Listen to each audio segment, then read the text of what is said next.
రాత్రనక పగలనక ఎండనక వాననక చెమట చుక్కలు చిందించి సంపాదించే ప్రతి రూపాయిని చదువు కోసమే ఖర్చు పెట్టే తల్లిదండ్రులారా ఆలోచించండి.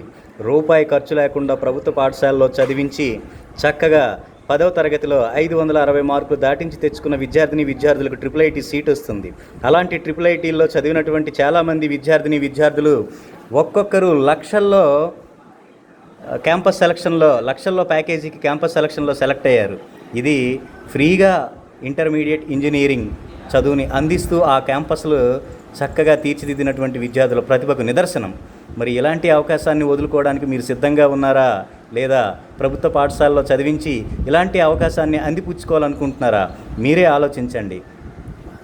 అత్యధికంగా నూజివీడు క్యాంపస్లోను, అలాగే మన శ్రీకాకుళం IIITలో కూడా చదివిన విద్యార్థులు 422 మంది సెలెక్ట్ అయ్యారు. వీరిలో అత్యధిక వేతనం 27,40,000 వార్షిక వేతనానికి సెలెక్ట్ అయ్యారు. మరి ఇంత గొప్ప అవకాశాన్ని సద్వినియోగం చేసుకోవాలనుకుంటే తక్షణమే ప్రభుత్వ పాఠశాలలో మీ పిల్లల్ని చేర్పించండి, చదివించండి. అత్యున్నత అవకాశాలని అందిపుచ్చుకోండి.